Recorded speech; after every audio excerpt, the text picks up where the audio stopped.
Hi friends, ഇന്ന് ഞാൻ നിങ്ങളെ പരിചയപ്പെടുത്താൻ പോകുന്നില്ല കിടിലൻ സീ ഫുഡ് റെസ്റ്റോറൻ്റാണ് നമ്മുടെ എറണാകുളത്തിനോട് ചേർന്ന് കിടക്കുന്നത്. കണ്ട ഈ വിഷ്വൽ കാണുമ്പോൾ തന്നെ ഇവിടെ വന്നിരുന്ന് നിങ്ങൾക്ക് കഴിക്കാൻ തോന്നും. അതാണ് അതിൻ്റെ ഒരു പ്രത്യേകത തന്നെ. ഇത് നോക്കി എന്താ വൈബ് നോക്കുന്നത്. അപ്പോൾ ആദ്യം തന്നെ നമ്മൾ ഇടിയിറച്ചിയാണ്. എങ്ങനെയുണ്ടെന്ന് നോക്കിയേ.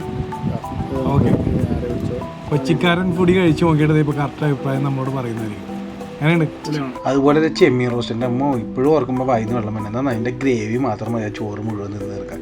പിന്നെ ഇവിടുത്തെ ഫുഡെല്ലാം വളരെ റീസണബിൾ പ്രൈസിലാണ്. എന്തായാലും നിങ്ങൾ മസ്റ്റ് ട്രൈ ആണ് ഇവിടുത്തെ. അതുപോലെ ഇതിനെക്കുറിച്ചിട്ടുള്ളൊരു ഫുൾ വീഡിയോ നമ്മുടെ യൂട്യൂബ് ചാനൽ ചെയ്തിട്ടുണ്ട്. അതിൻ്റെ ലിങ്ക് ഷോർട്ട് വീഡിയോടൊപ്പം കമൻറ്റ് ബോക്സിൽ ഡിസ്ക്രിപ്ഷനിൽ കൊടുക്കുന്നത്. അതുപോലെ കാന്താരി കൂന്തലിൻ്റെ പൂവിനൊക്കെ ഇട്ടില്ല. അതും മറ്റൊരു എനിക്ക് പറഞ്ഞ് തീർക്കാൻ പറ്റണില്ല. എനിക്ക് വയറ് വെള്ളം വേണ്ടി ഇപ്പോൾ അത് ഓർക്കുന്നത്. അതുപോലെ ആവോലി ഫ്രൈ ഉണ്ടായിരുന്നു. എല്ലാം കൂടി ഒരു പിടുത്തം പിടിച്ചിട്ടുണ്ടല്ല, മറക്കാൻ പറ്റില്ല അവിടുത്തെ ഫുഡ്. പിന്നെ ലൊക്കേഷൻ അറിയണ്ടേ? ലൊക്കേഷൻ മാത്രമല്ല മറ്റു വിശേഷങ്ങൾ മൊത്തം വിശേഷങ്ങളുണ്ട്. നിങ്ങൾ ഫുൾ വീഡിയോ ആണ്. ലിങ്ക് നമ്മുടെ കമൻറ്റ് ബോക്സിലുണ്ട്.